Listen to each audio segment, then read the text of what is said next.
Eu gostaria de convidar a você a fazer a gentileza de abrir a sua Bíblia no Evangelho segundo Mateus. Evangelho segundo Mateus, no capítulo de número 5.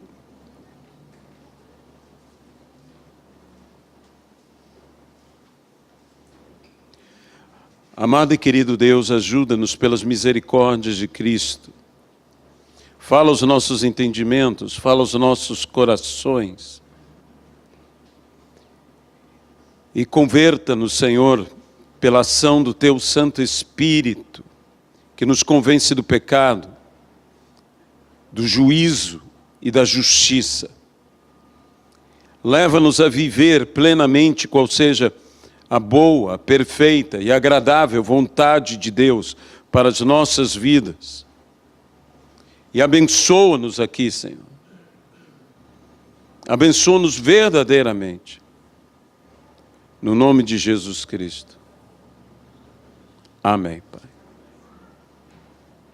Versículo 1 nos diz, do capítulo 5 do Evangelho de Mateus: Vendo Jesus as multidões, subiu ao monte, e como se assentasse, aproximaram-se os seus discípulos. E ele passou a ensiná-los, dizendo apenas isso.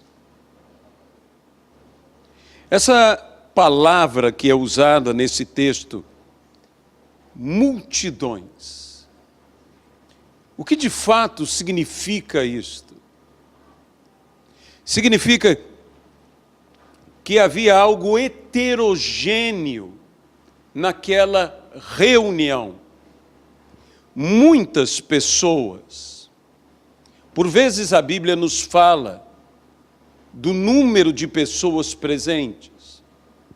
Mas desta feita, a Bíblia não nos diz se havia 5.000, se havia 4.000, mas sim as multidões, uma diversidade, pessoas possivelmente prósperas, endinheiradas, pessoas pobres, possivelmente até mesmo pessoas miseráveis, paupérrimas, pessoas que viviam uma realidade,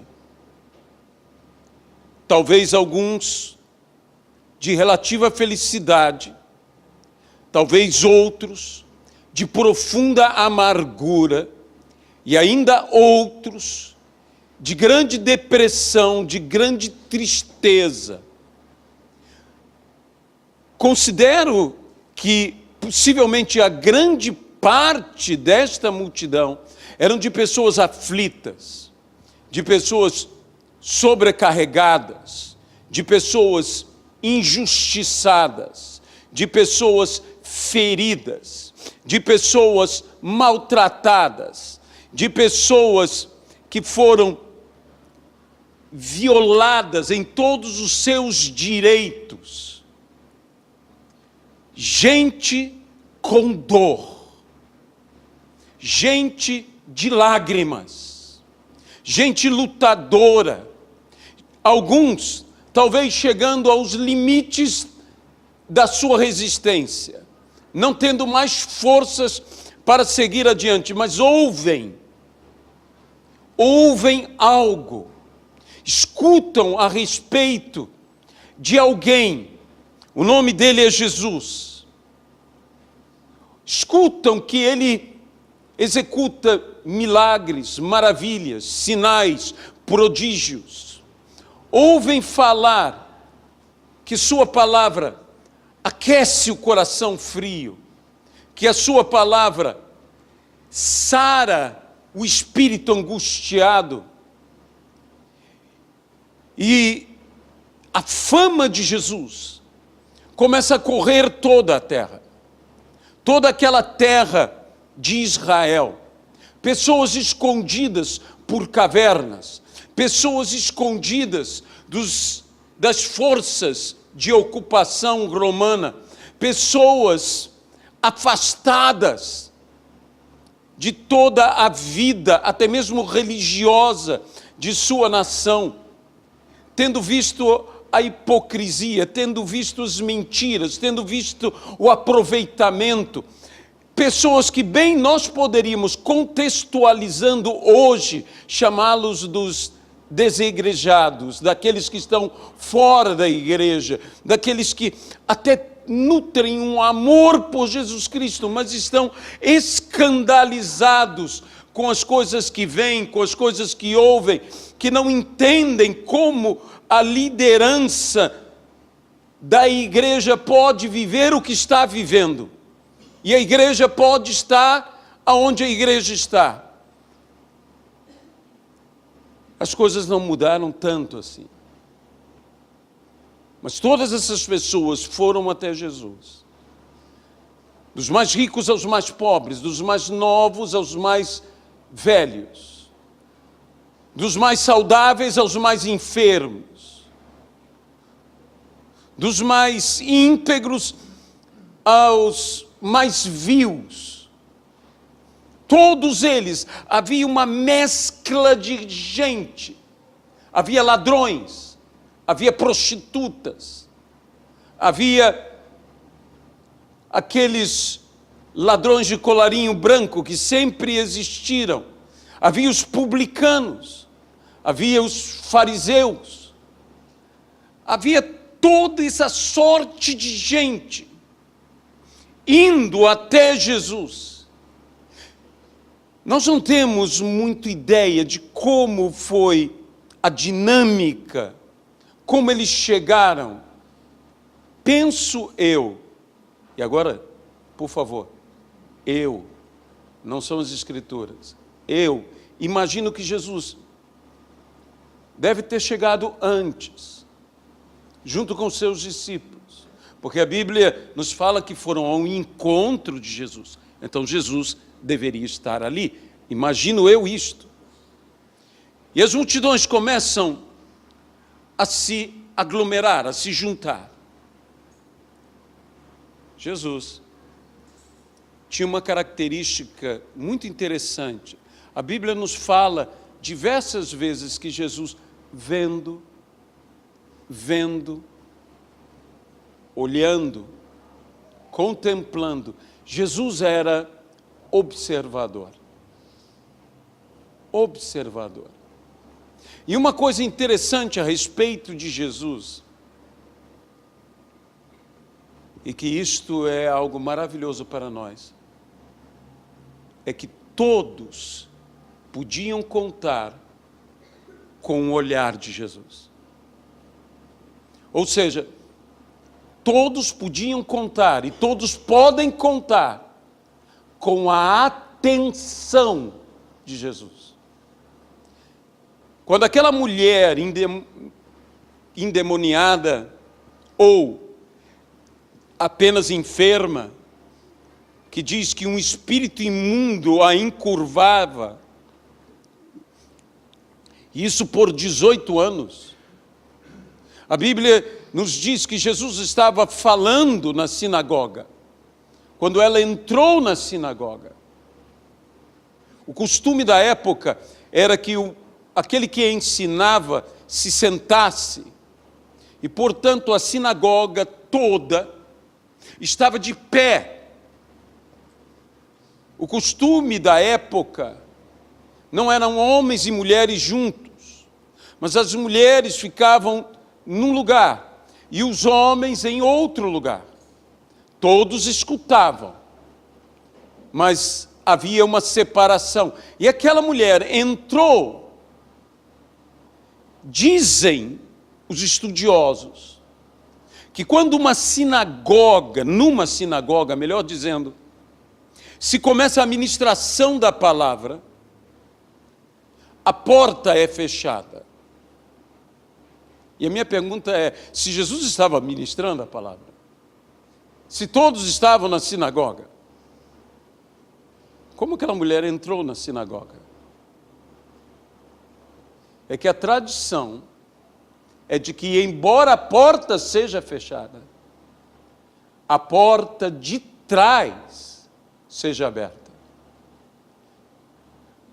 A porta é fechada porque se iniciou a palavra, mas sempre há uma oportunidade.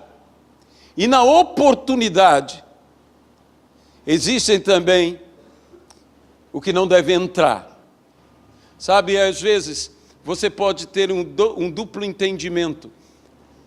Primeiro, positivo, que sempre há alguém que, embora não tenha chegado na hora, é quem mais necessita da palavra. Quem mais necessitava era aquela mulher. E quando ela entrou naquele lugar, ela estava encurvada. Possivelmente, ela não seria facilmente notada. Ela estaria indo por um caminho que a ocultaria, que a esconderia. Mas houve uma pessoa que viu aquela mulher, que tinha os olhos sobre aquela mulher. Foi Jesus. Ela talvez passasse completamente despercebida de todos, se sentasse ou ficasse de pé no lugar costumeiro dela, ali, sem ninguém notar. Mas Jesus a notou. E Jesus nos nota. E uma coisa que você pode ter sempre, sempre confiança, é que o olhar dele está sobre mim, está sobre você. Jesus tem atenção para nós, para conosco. Ele não somente tem a atenção, mas ele nos atende. Ele não somente nos atende, mas ele nos olha, diferente do que os outros nos olham. Porque as pessoas podem te olhar de diversas maneiras. E a maior parte das pessoas nos olham julgando. A nossa natureza julga. Mas Jesus nos olha com bons olhos. Com olhos misericordiosos. Com olhos que desejam nos socorrer. Você pode ler nos olhos de Jesus que Ele te ama, que Ele te quer bem, que Ele quer fazer bem a você. E foram esses olhos que olharam as multidões. Eram multidões, mas Jesus olhava cada indivíduo e olhava o total. Jesus continua o mesmo, porque Ele é o mesmo ontem, hoje e o será eternamente. E Jesus começa a falar, e o interessante é que a Bíblia diz, Ele passou a ensiná-los. Vejam, são as multidões. E não se diz, Ele passou a ensiná-las, mas a ensiná-los. Por que ensiná-los? E não ensiná-las, se Jesus viu as multidões, e vendo as multidões, o que eu diria? Que Jesus passou a ensiná-las, mas ensiná-los, porque o ensino de Jesus, mesmo que seja falada às multidões, ele é para cada indivíduo, ele é para cada um de nós. Os seus discípulos se aproximaram, e ele passou a ensiná-los. Ou seja, o ensino de Jesus alcançava as multidões, mas o ensino de Jesus era diretamente aos seus discípulos. O que ele falou aqui, falou às multidões, entenda-me bem, mas ensinou aos seus discípulos. Ele passa a falar, ele passa a dizer, bem-aventurados os humildes. Ele passa a dizer, bem-aventurados os mansos, bem-aventurados os que têm fome e sede, bem-aventurados os misericordiosos, os limpos de coração, os que choram, os que são perseguidos. Jesus começa a mostrar, você tem que entender, e eu creio que hoje os ministros de Deus precisam voltar ao Sermão da Montanha. As multidões estão aí e nenhum deve ser desprezado. Nenhum deve ser desmerecido. As pessoas sofrem. E o sofrimento das pessoas é real. Talvez eu e você façamos parte de uma realidade diferente. Talvez eu e você façamos parte de uma vida diferente. Mas há irmãos nossos sofrendo, e há pessoas que potencialmente são irmãos nossos, e na esperança nós desejamos que todos se tornem nossos irmãos, que estão sofrendo. Há pessoas enfermas, há pessoas maltratadas, há pessoas injustiçadas, há pessoas endividadas, há pessoas maltratadas ao extremo, ofendidas. Há outros que vivem uma vida larga, uma vida feliz. Esses também têm seus sofrimentos.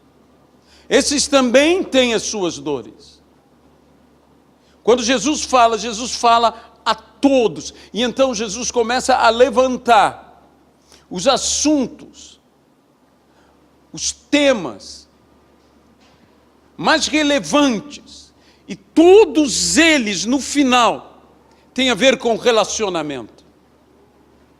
Jesus fala do adultério, Jesus fala do assassinato, Jesus fala sobre a prática da justiça, Jesus fala sobre o amor ao próximo. Jesus começa a falar com aquele povo, antes de falar de temas, como da oração, antes de falar de temas tão espirituais, Jesus começa a falar de temas do dia a dia, da prática da vida. As multidões estão espantadas, admiradas, escutando Jesus, ouvindo Jesus. Cada indivíduo escutava Jesus como se Jesus falasse apenas para ele. Isso é uma das coisas que eu acho mais maravilhosa no sermão de Jesus. Porque a maior parte dos pregadores falam ao grupo. Mas Jesus, quando falava diretamente ao coração. E nós temos que resgatar esse princípio de Jesus. Que mesmo que falemos às maiores multidões do mundo, cada um ouça como se falasse apenas com ele. Cada um ouça a palavra dirigida apenas a ele. O Espírito Santo que convence do pecado, do juízo e da justiça. Sabe, esse versículo bíblico contém uma verdade extraordinária que nós deveríamos nos apropriar dela quando ministramos, quando ensinamos, quando pregamos, quando cantamos. O Espírito Santo ministra. O Espírito Santo convence. Eu estava ouvindo uma mensagem do Dr. Billy Graham, quando ele usou justamente esse versículo e disse: você está sendo convencido agora pelo Espírito Santo. Gente, é impressionante como você sente que ele falando a uma multidão, a um estádio inteiro. Você diz: ele está falando comigo. Ele está falando para mim. E ele não precisou terminar a mensagem, as pessoas começaram a se converter.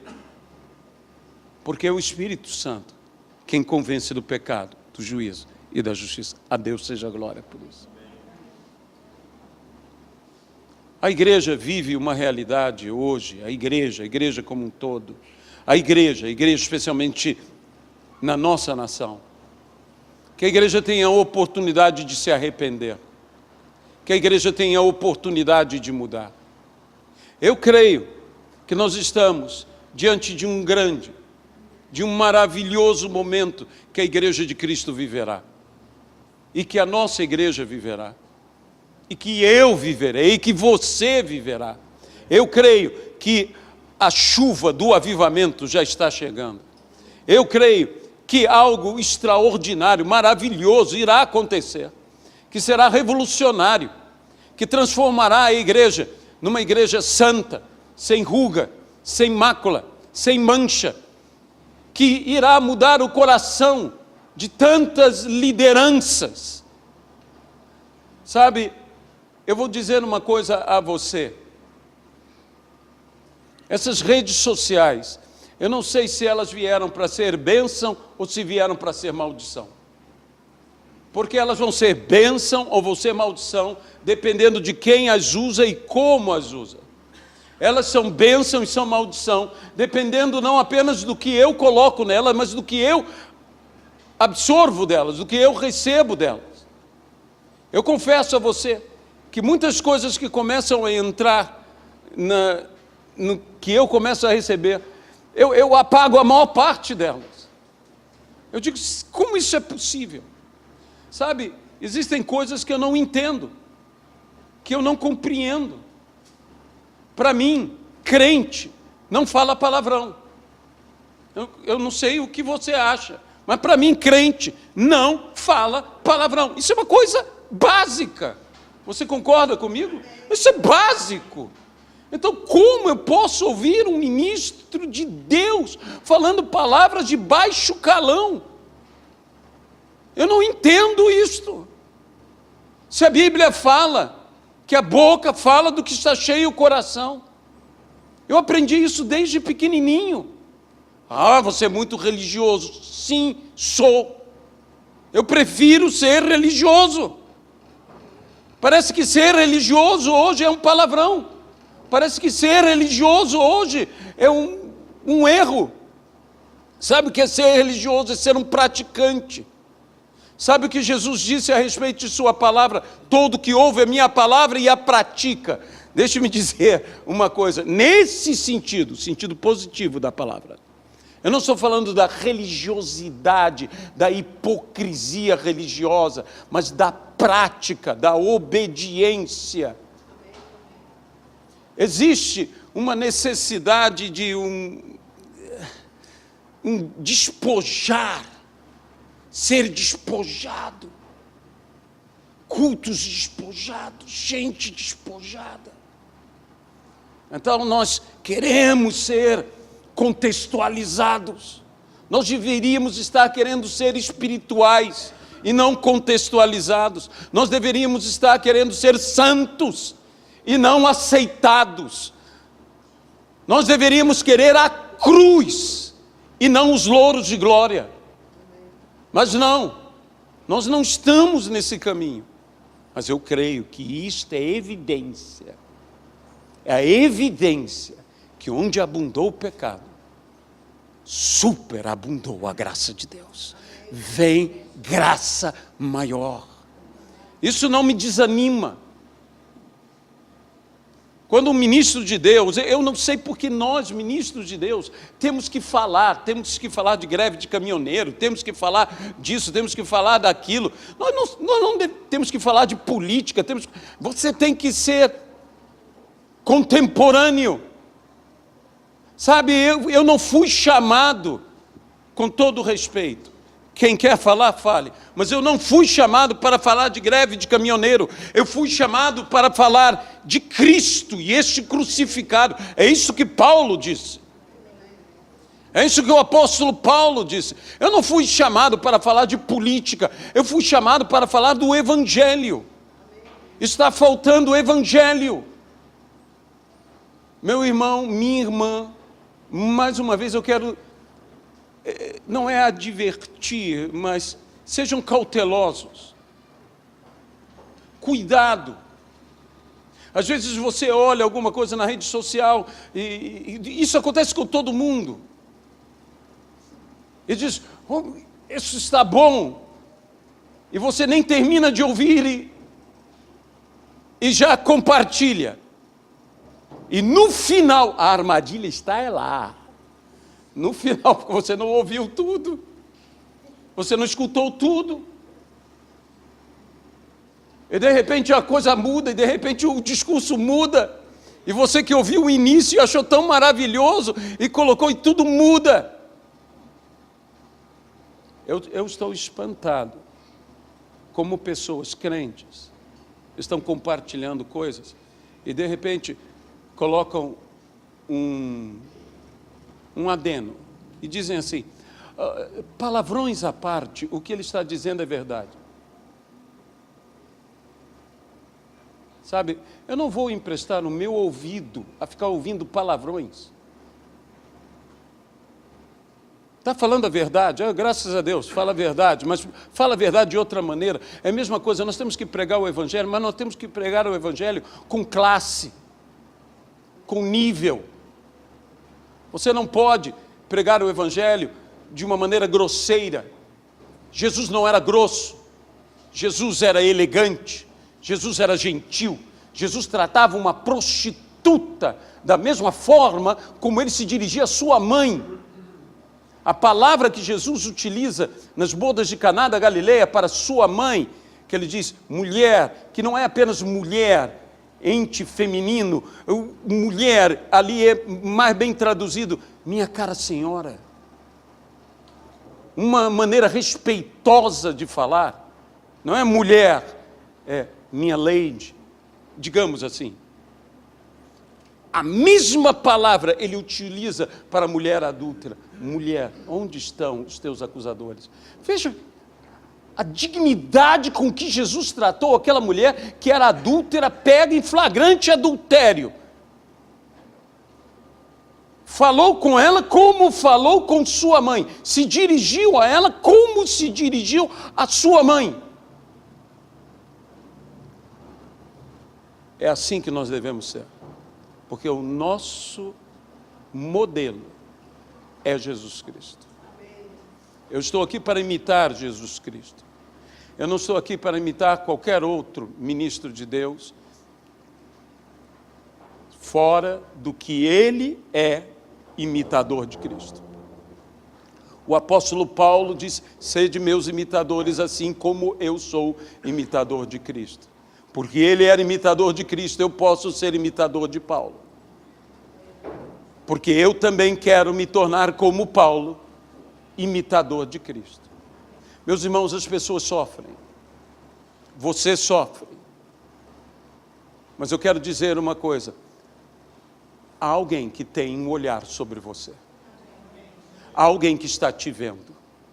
Há alguém que tem olhos bons para você. Há alguém que tem olhos de misericórdia. Ana, a que foi a mãe de Samuel, disse, se tu olhares para mim. Se tu olhares para mim. Se tu olhares para mim, o que? Com bons olhos. E Jesus disse, sejam os teus olhos bons.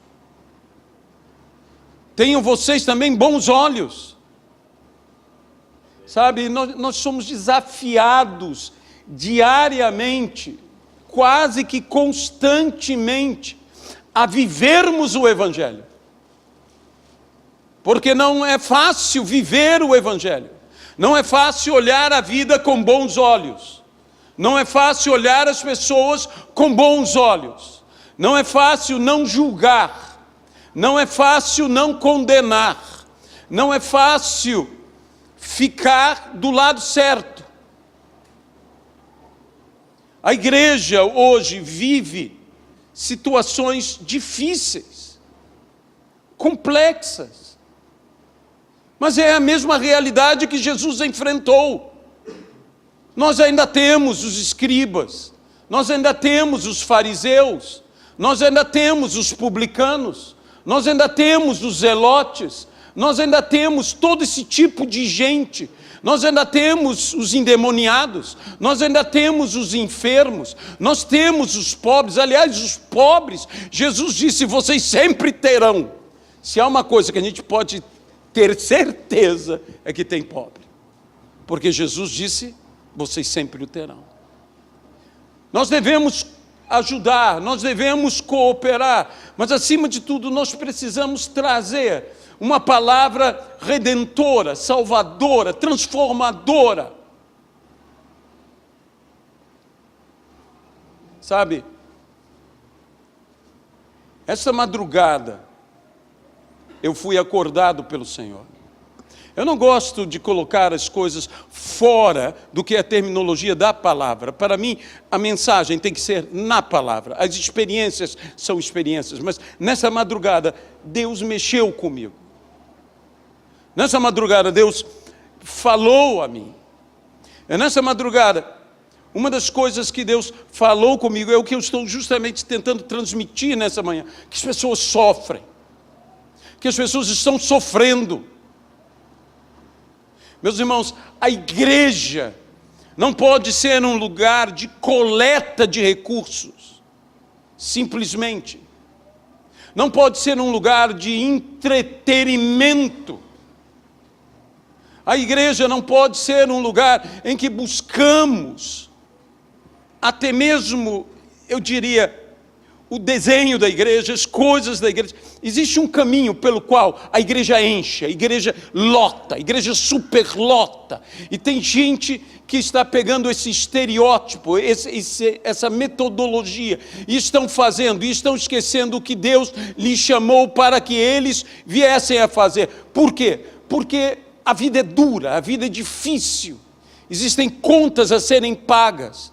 E as pessoas às vezes entram em desespero. Sabe o que mais desespera muitas pessoas é a questão de recursos. Uma das coisas que Jesus tratou com os seus discípulos foi isso de não colocarem a ênfase de levantar recursos. Eu ouço às vezes, e por favor, eu não estou julgando A, B ou C, e se o que eu vou falar você se lembrar de alguém e tudo mais, esqueça-se. Eu não estou querendo criticar a pessoa, ou as pessoas. Mas eu ouço coisas assim, como dizendo, tome o seu aluguel e dê para a igreja. E coisas desse tipo. Você não tem que tomar seu aluguel e dar para a igreja. Isso é um absurdo dos absurdos. A Bíblia diz que você tem que ser pagador de tudo que você tem que pagar. E não ficar em dívida com nada, exceto o amor. Então, se você tem que pagar o seu aluguel, pague o seu aluguel. Como a igreja tem que pagar o aluguel dela, que a igreja pague o aluguel dela. E a igreja paga isso através dos dízimos, através das ofertas. E que, se você é fiel, a igreja terá recursos. Se você não é fiel, Deus dará um jeito. Eu creio assim. Você crê assim? Eu creio que se a obra é de Deus, Deus tem que dar um jeito. Eu não sei como. Mas se eu quiser dar o jeito, o que eu vou fazer? Vou fazer o que tantos fazem. Você quer ter a tua bênção? É muito simples. Dê uma oferta de fé agora. Isso é vender a bênção de Deus. Isso é morte, isso não é vida. Vamos fazer um ato profético. Quase todos os meus amigos fazem isso, um ato profético. Amém, aleluia, um ato profético. Eu creio em ato profético, você crê em ato profético? Eu creio em ato profético. Mas por que nas reuniões o ato profético todo se resume numa oferta? Você sabe o que era mais importante para Jesus? Vá no Sermão do Monte. Se você traz a tua oferta, mas o teu irmão tem algo contra você, deixa a tua oferta. Porque o que importa mais a Deus é a reconciliação entre você e teu irmão do que a tua oferta. A tua oferta não é aceitável se você e o teu irmão estão com problemas. Então, primeiro você se acerta com teu irmão, depois volta e dá a tua oferta. Então, oferta, nesse texto, é coisa secundária. O que é essencial é relacionamento.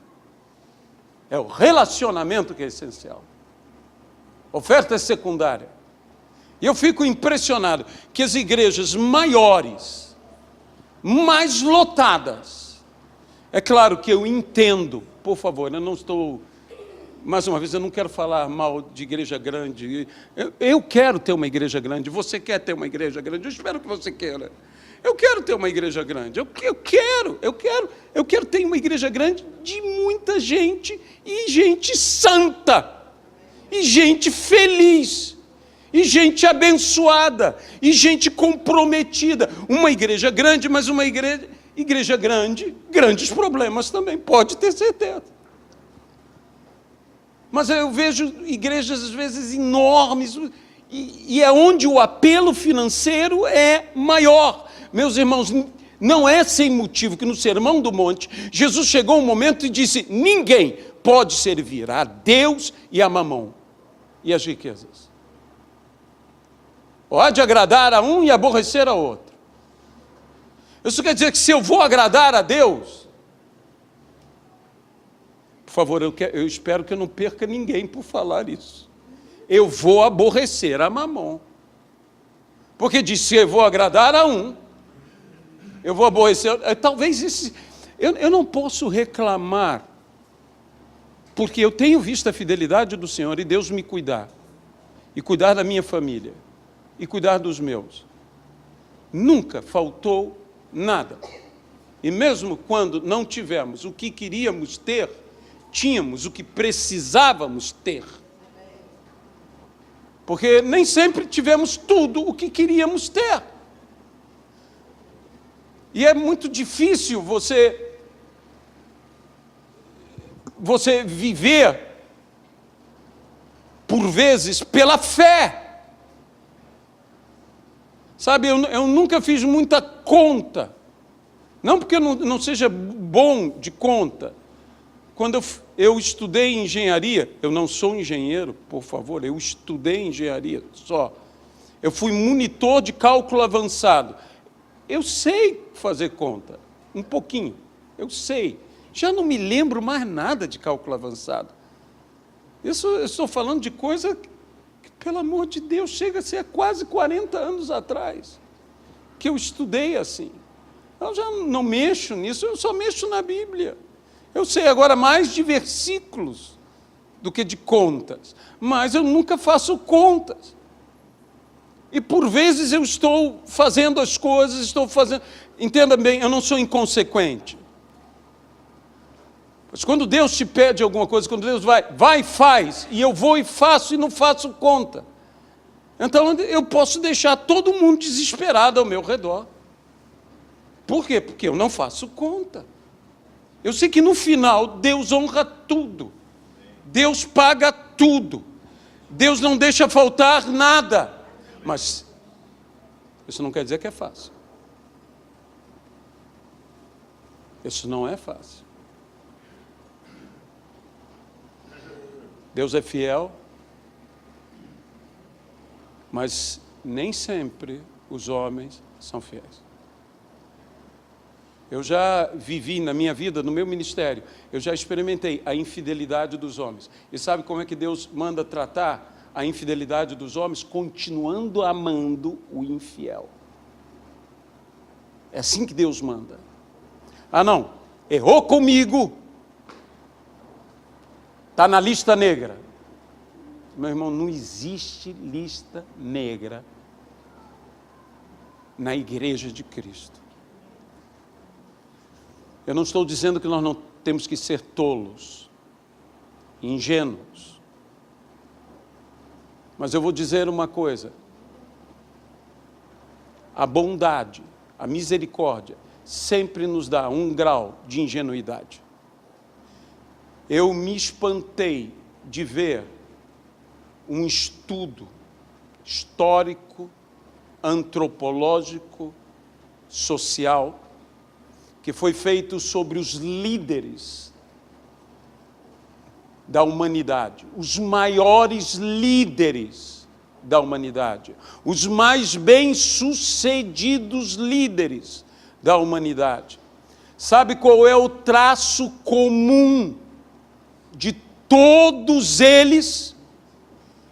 Sabe o que distinguiu os maiores dos maiores, os maiores conquistadores, os maiores líderes, os maiores executores, os que revolucionaram, que transformaram as suas nações? Sabe o que mais era o traço mais evidente de todos eles? A inteligência? Não. A capacidade? Não. A liderança? Não. Para meu espanto, Você está pronto? A crueldade. Este mundo, o que disse Jesus, jaz no maligno. Esse mundo é cruel. E o governo desse mundo é cruel. E as grandes lideranças desse mundo são cruéis. Homens que revolucionaram sua nação, como Pedro, o grande, que era grande mesmo, tinha 2 metros de altura, era enorme. Matou seu próprio filho. Nada os detinha diante do objetivo deles, completamente obstinados. O general mais bem-sucedido da história foi Gengis Khan, não deixava viva alma quando passava. Nós, às vezes, estamos querendo um sucesso muito ao nível do mundo. Isso não pode ser o nosso sucesso. O reino de Deus é o reino dos céus. Os valores são diferentes. Eu creio também que nós podemos ter uma igreja agradável, uma igreja confortável, uma igreja bonita, as coisas belas, todo mundo se sentindo bem. Tem que ser nossa casa, nós temos que ser uma grande família. Você tem que se dar bem com o seu irmão se dá bem com você.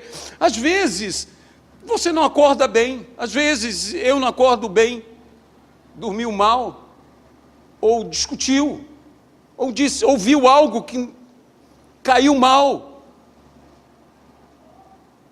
E você chega sem muita simpatia ao lugar. Há pessoas que são sempre muito afáveis, muito agradáveis, muito simpáticas. Há outros não.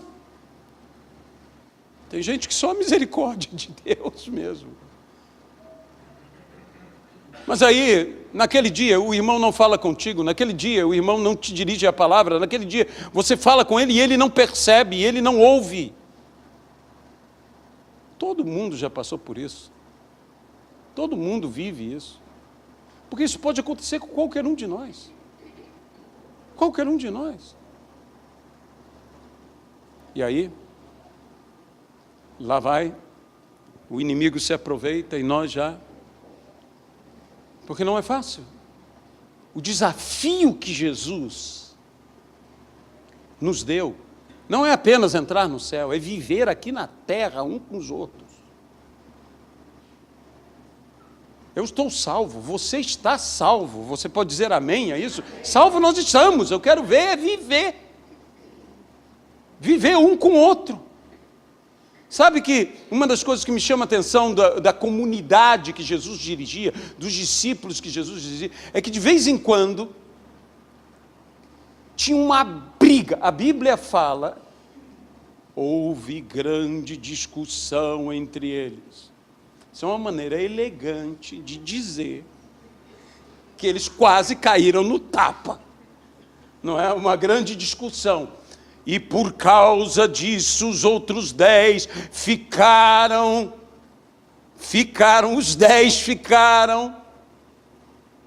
irritados, porque é isso exatamente o que está sendo, com João e Tiago.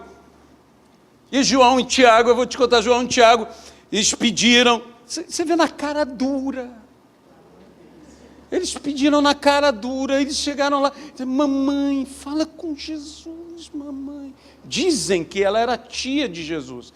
Então imagina, eles mas que cara de pau, gente.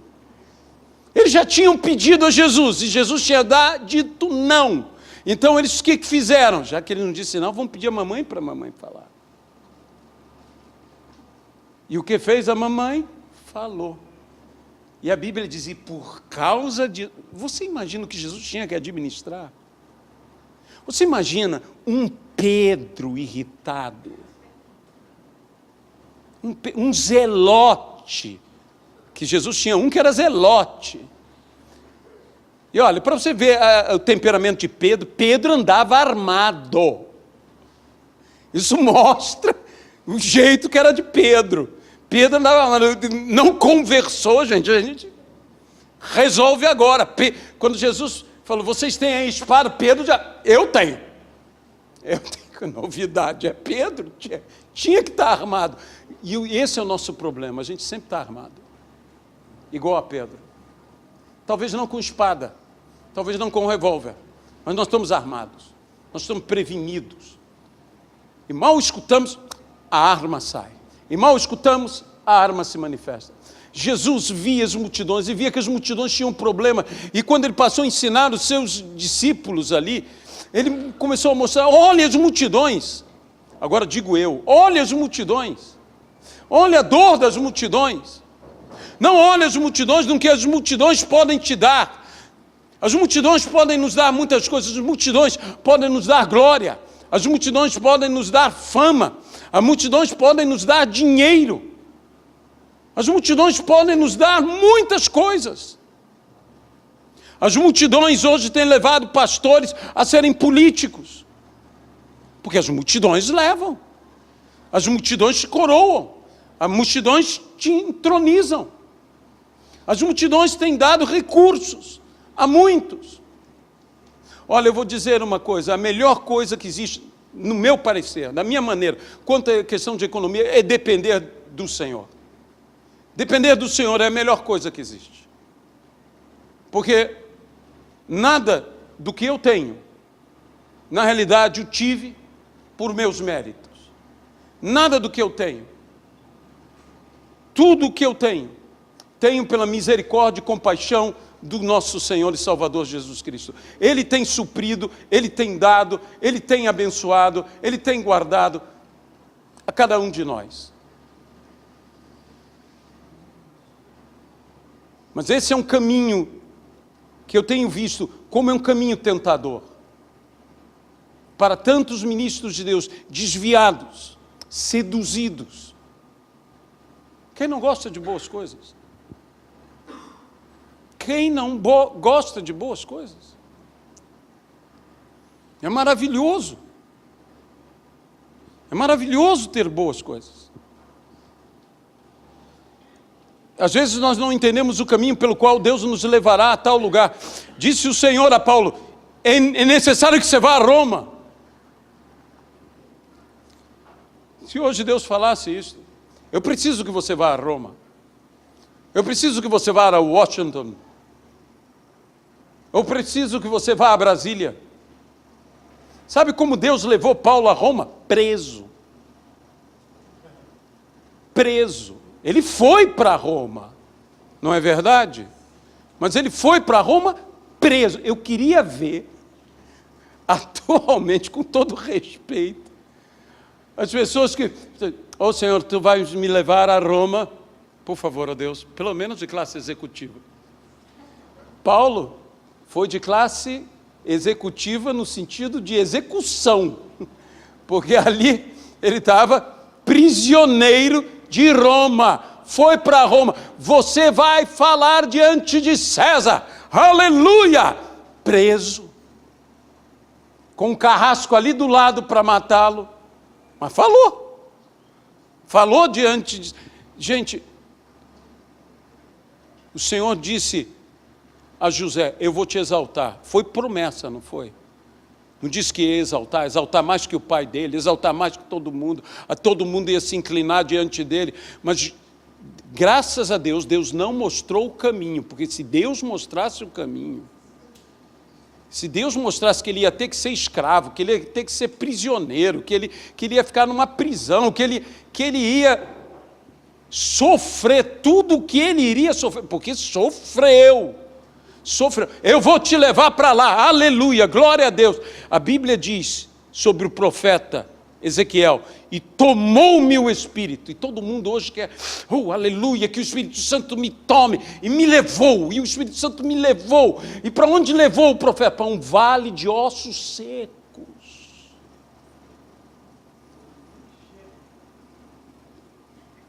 Tenebroso. Me leva para a Suíça. E Deus levou ele para onde?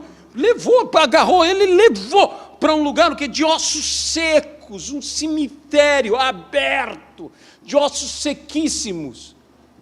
Um lugar tenebroso. Você, não sei se você concorda comigo, mas isso não é um lugar. Você imagina, você chega e Deus te levou a esse lugar. Esse é o lugar que Deus me levou. Então, eu acho que a igreja está um pouco confusa. Mas nós podemos voltar. Nós podemos nos aproximar a isso. Nos aproximar da vontade de Deus. Começarmos a viver o Evangelho de verdade. Olha, eu tenho até receio de dizer o que Deus me mostrou na madrugada. Eu cheguei a acordar, eu cheguei a me levantar, eu cheguei a sentar-me na minha cama, porque o que Deus me mostrava era coisa boa, não era ruim, era coisa boa. Deus me dava umas palavras muito especiais, muito agradáveis, muito boas. Eram tão boas que me deu medo. Porque não é aquele ditado que quando a esmola é demais, o pobre desconfia. Mas é que Deus estava prometendo coisa muito boa. E eu falei, Senhor, e o caminho? E o custo? Tudo isso é muito bom, tudo isso é maravilhoso. Deus mostrou algo no meu ministério, uma mudança tão radical, tão grande, tão estupenda, tão maravilhosa. Ele falou algumas coisas comigo. Ele falou que seria com a minha boca, que seria com as minhas mãos. E quando eu olhei para as minhas mãos estavam como que cobertas. Não que fosse, era a visão que eu tinha. Cobertas de pó de ouro. Completamente douradas. Eu disse, aí Deus, ou isso é recurso, ou isso é... Lá sei o que é. Porque eu não me atrevo a nada.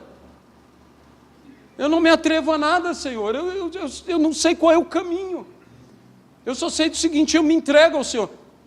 Eu ouvi, e tocou muito no meu coração. Eu estive com o pastor Juan Balistreri.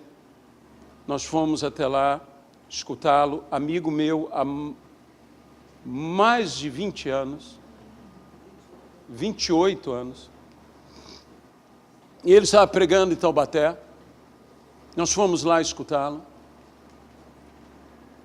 E ele falou muitas coisas, muito bom ensino, mas em um momento ele falou algo que calou o meu coração. Ele disse, eu não quero entregar só as coisas ruins da minha vida a Deus, eu quero entregar as coisas boas da minha vida a Deus.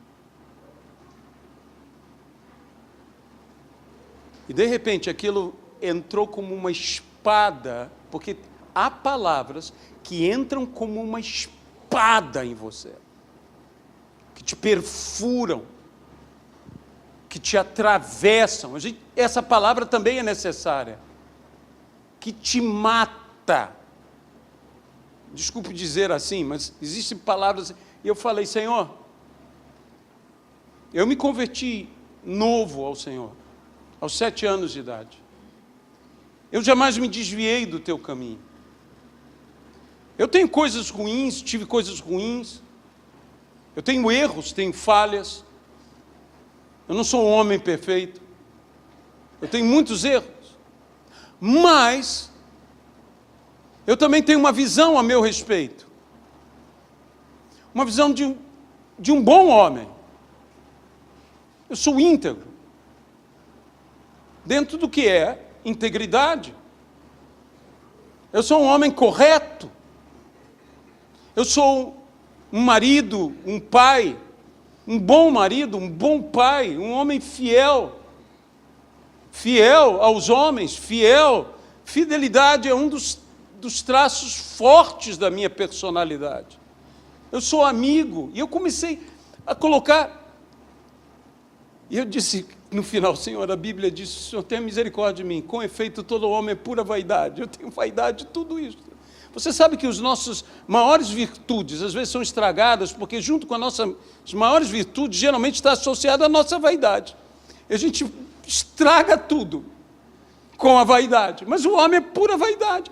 E eu comecei a ver tudo aquilo que é direito, certo, correto. E eu disse, todos os meus erros, eu mortifico, mas não as minhas virtudes, não a minha justiça. Mas imediatamente eu me lembrei de uma palavra: as nossas justiças são como trapo de imundície diante de Deus.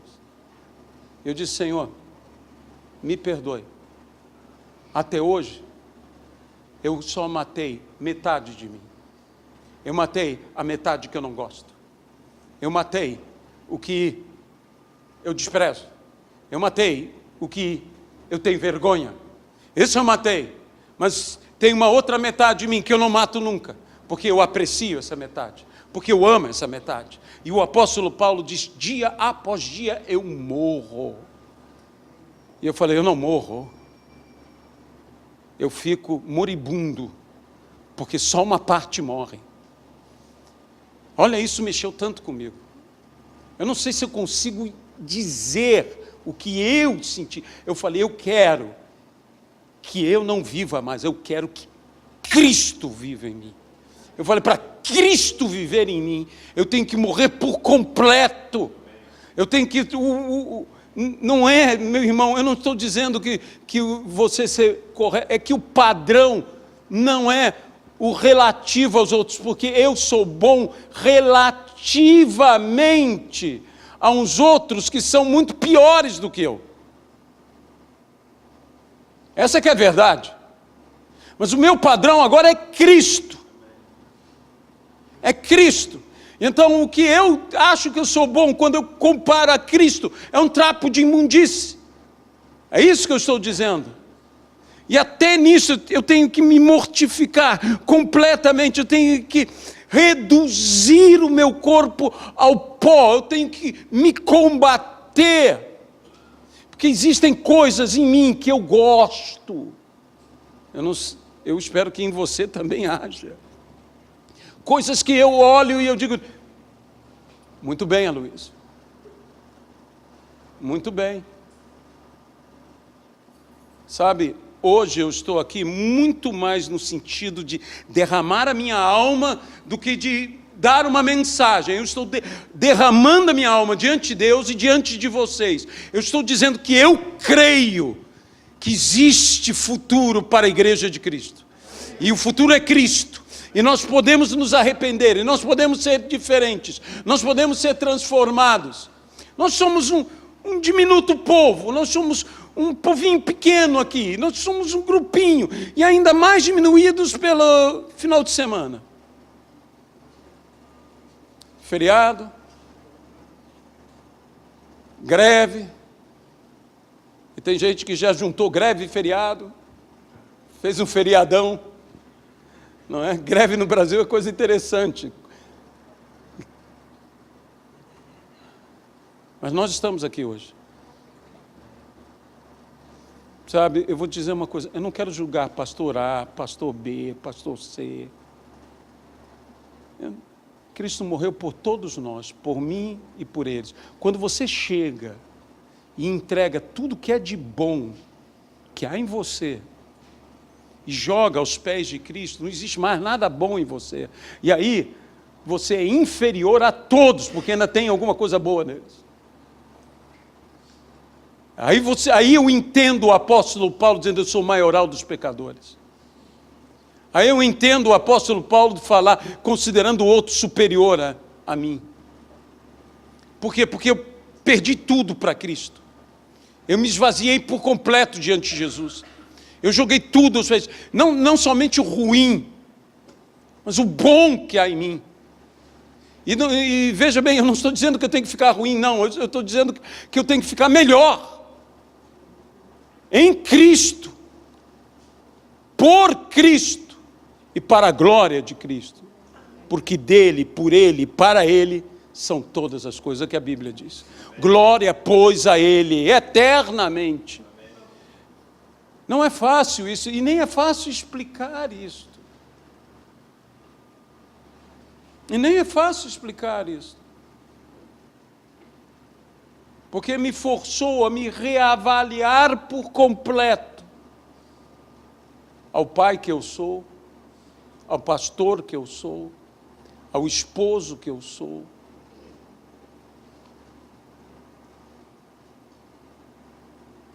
Quando eu fui me colocando diante de Deus e fui morrendo, porque é morte. E eu vou dizer uma coisa, ninguém quer morrer. Nós sabemos que o céu é um lugar maravilhoso, mas se eu te disser que você vai para lá hoje, você vai dizer, pastor, pelo amor de Deus. Pelo amor de Deus. A vida é dura, a vida é difícil, as pessoas são problemáticas, é isso, aquilo, mas na hora, todo mundo diz assim, Jesus, dá para eu viver mais 15 minutos. É o problema que nós temos, 15 minutos. O céu é maravilhoso, mas a morte é inimiga. Ninguém quer a morte. E essa morte também que nós mortificamos, o que é ruim, você mata de primeira. Tem gente que gosta da sua parte ruim. Tem gente que gosta do velho homem. Tem gente que quando é ultrapassada na rua e tudo mais. Sabe, um dos lugares que eu vejo se eu estou bem crente ou não estou crente é no trânsito. Ainda mais o nosso trânsito. Porque tem gente que faz coisa, gente, que só pode ser um capeta que está tomando conta daquela direção, que te corta de um jeito, que entra sem avisar, que não sei o que, e faz de tudo. E você fica ali e tudo mais. E crente, sabe como é que é xingamento de crente, né? Abençoado. Eu vou dizer uma coisa, se você falar esse é abençoado, mas na realidade você está querendo falar outra coisa, é palavrão igual. Porque lá no céu Deus te escuta o teu coração. É igual. Que Deus te abençoe. Você não está falando Deus te abençoe. Você está falando outra coisa. É igual, é a mesma coisa, você tem que vencer isso. E nós somos provados nisso.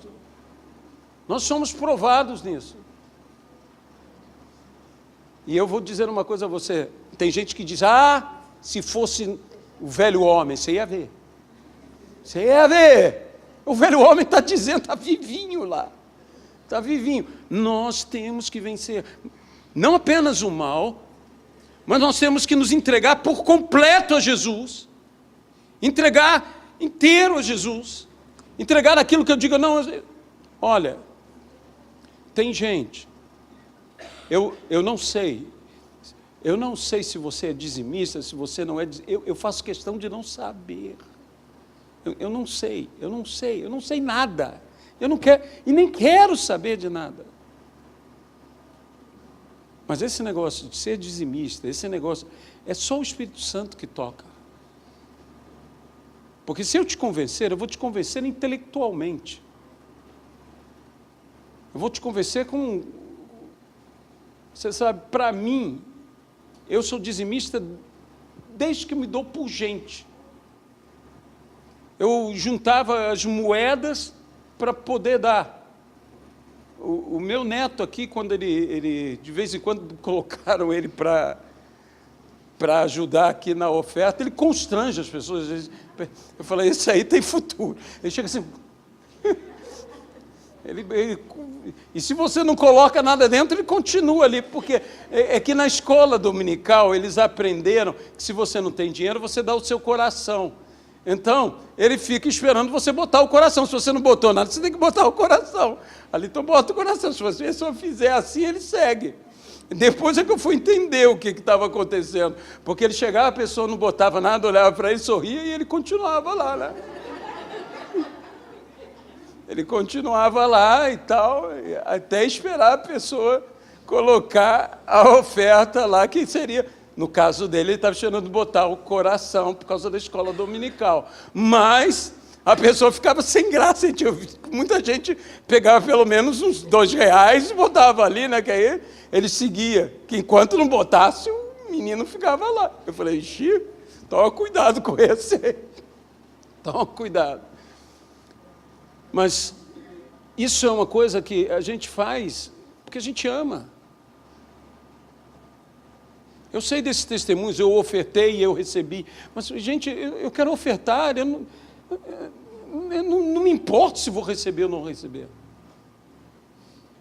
Eu dou o dízimo, não é para ser abençoado, eu dou o dízimo porque eu amo o Senhor. Eu oferto porque eu amo o Senhor.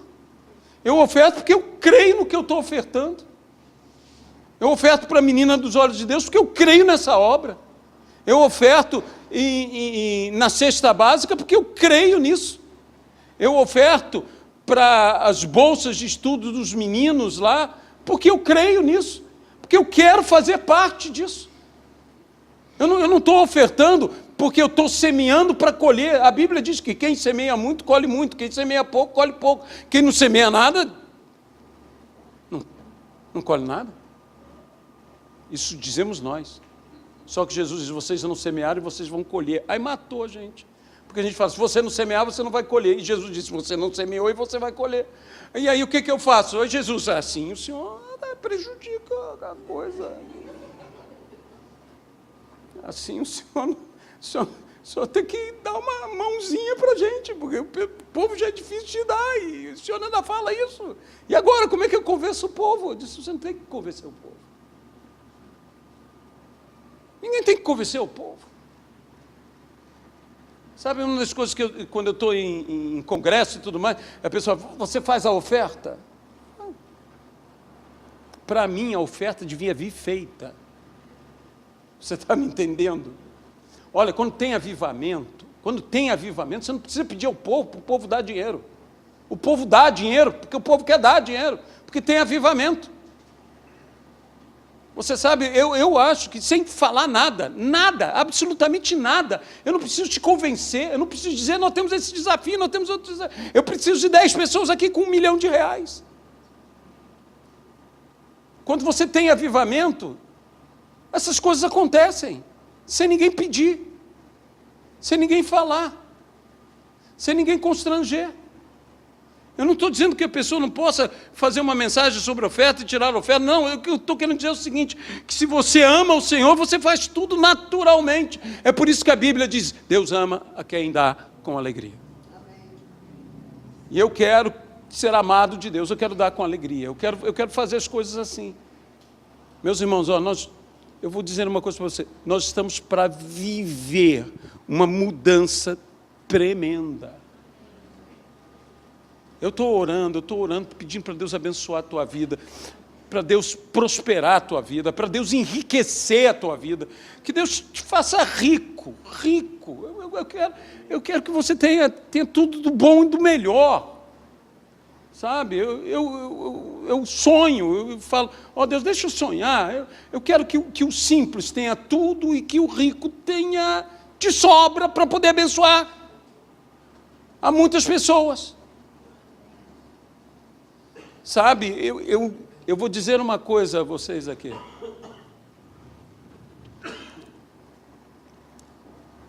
Eu e minha esposa, nós não temos, humanamente falando, garantido o nosso futuro.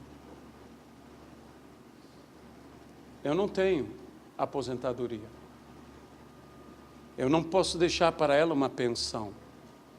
Normalmente, eu não estou declarando que será isso, mas normalmente o homem morre primeiro. Na natureza, normalmente o homem morre primeiro. Aí eu vou fazer o quê? Dizer assim, dane-se, né? Eu morro primeiro, eu vou e virem-se. Não é assim. Mas eu não tenho. Eu não tenho nem NPS, eu não tenho nada dessas coisas. Não tenho, não pude ter. Não tenho. A única coisa que eu tenho é o Senhor. A única coisa que eu tenho é o Senhor. Eu não tenho casa própria. Nós temos um carro, que quem conhece a história sabe, que até o carro, né? Eu não vou dizer que caiu do céu, você não tinha matado alguém, né? Mas, e tinha acabado com o carro, se ele caísse do céu. Mas nós temos um carro que Deus deu para a gente. Mas deu. Não foi nenhuma pessoa com dinheiro que veio assim e disse, pastor, eu fui tocado e te dou um carro. Não, isso já aconteceu conosco, glória a Deus. Mas Deus nos deu. Foi lá, aquele negócio, Natal é de ouro, e o nosso Natal foi de ouro, e Deus deu o carro. Deu o carro para a Luiziana, né, que está no nome dela.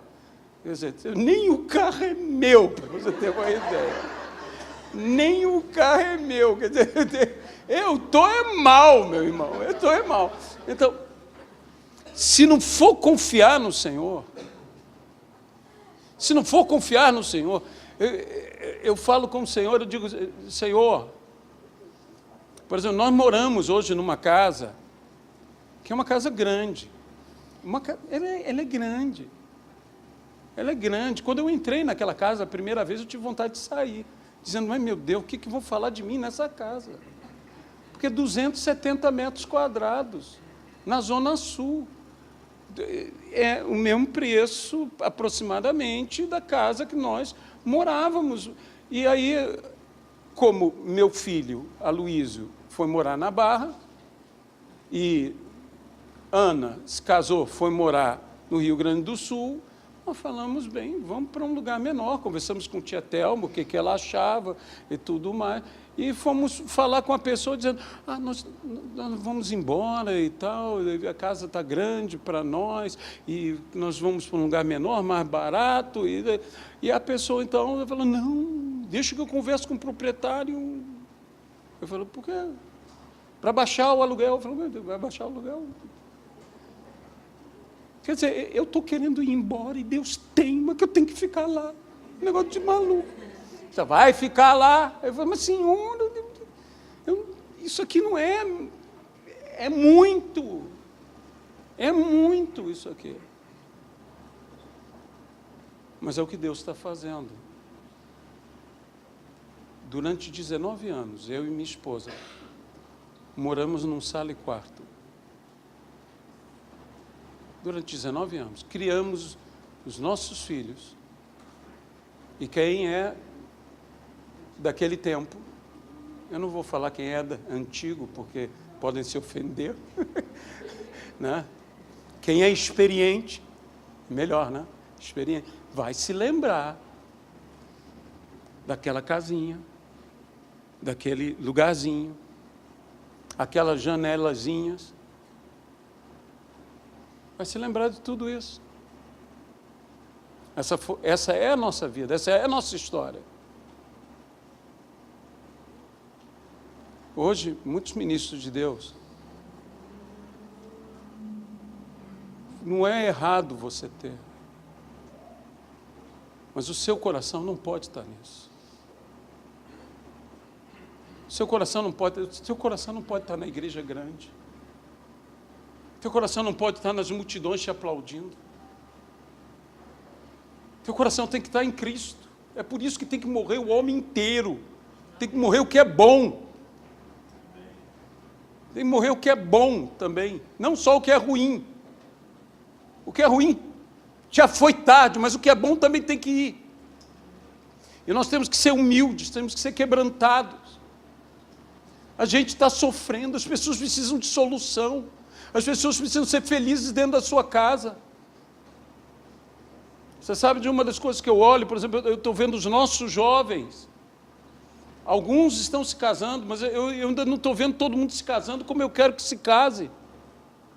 Eu quero que se case com gente boa, que fique comigo, que se começar a assumir, eu vou ficar... Vou ter que aceitar. Né? Esse é que é o mal. Mas eu sei com quem posso falar. Então eu vou e falo, Senhor, coopera comigo, me ajuda. Mas eu quero que todo mundo se case. Tem cara, olha, não é por nada não, mas os nossos jovens são bonitos, são inteligentes, são santos.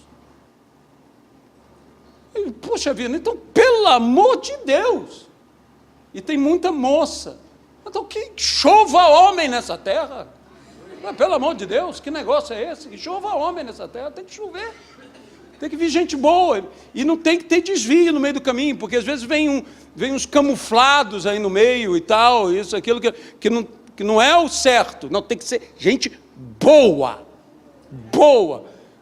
nisso eu não estou pedindo endinheirado, rico, eu estou pedindo bom, tem que ser bom, se for bonito, melhor, que aí as crianças ficam mais bonitinhas, mas Deus é Deus de milagre, né? Que às vezes o pai é feio, feito um negócio, e nasce uma criança e diz, mas meu Deus, de onde veio essa beleza? E que você olha o pai carregando, nada contra a pessoa, mas quando eu vejo a minha neta, eu falo, ai Deus, tu és Deus fiel? Tu és Deus fiel? Não, porque ela é... Eu falo, da onde saiu tanta formosura? Que aquela menina... Olha, eu sei que tudo bem, eu sou o avô, mas que a minha neta é bonita. Ela é bonita, né? Eu acho que a culpada é a Luiziana. Mas eu sou casado com a Luiziana. Eu acho a Luiziana bonita e tudo mais. Mas ninguém disse, é a cara do avô. Ninguém diz isso. Está lá, é toda bonitinha ela. Eu não estou dizendo que o João Pedro não é, tá? Eu estou dizendo que ela é um pouco exagerada, só isso. É um pouco exagerada. E eu fico me vigiando, dizendo, mas eu sou o avô, e avô é bicho burro, não entende direito as coisas, vê com outros olhos, né? Avô vê com outros olhos, mas eu olho ela e digo, e ela está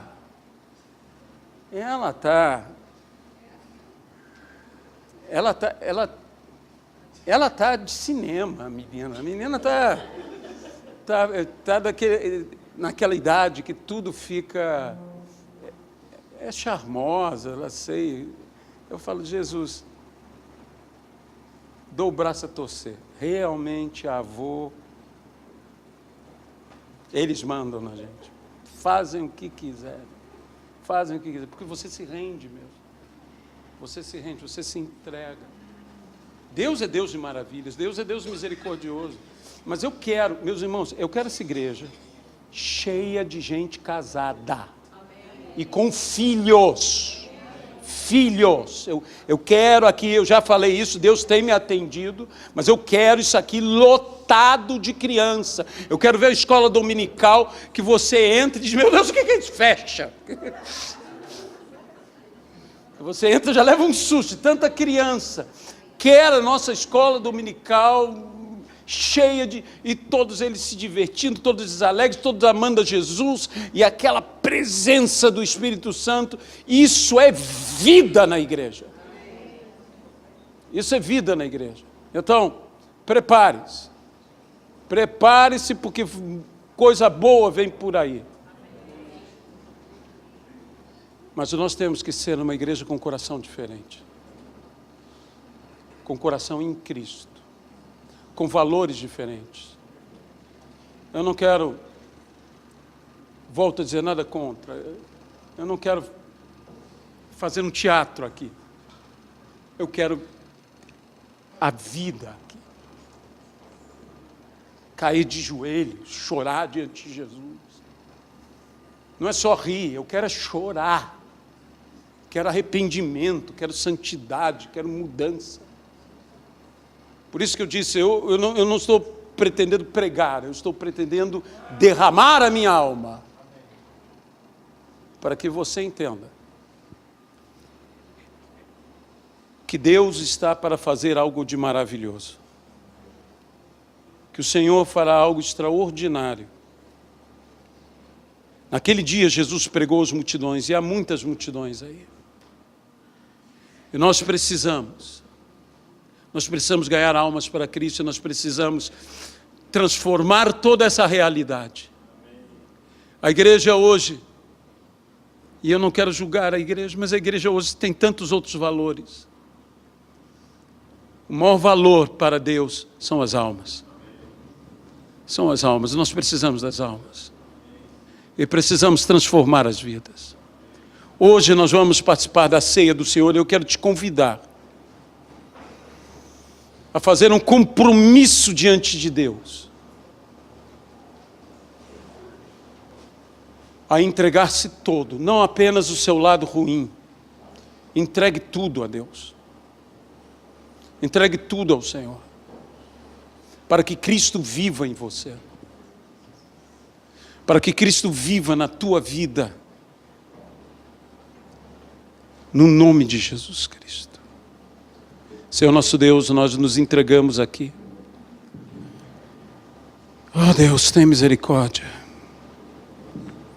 Em primeiro lugar, olha com misericórdia para mim. E para todos nós que carecemos da tua bênção.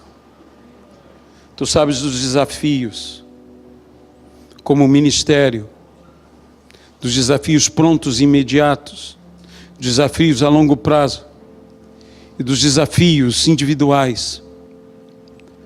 Por isso nós te pedimos, abençoa-nos, abençoa-nos, abençoa-nos. Abençoa-nos, Pai. Não deixe o inimigo rir-se de nós. Não deixe o adversário alcançar vantagem sobre as nossas vidas. Que haja conversão em massa. E haja conversão total. No nome de Jesus Cristo. Amém.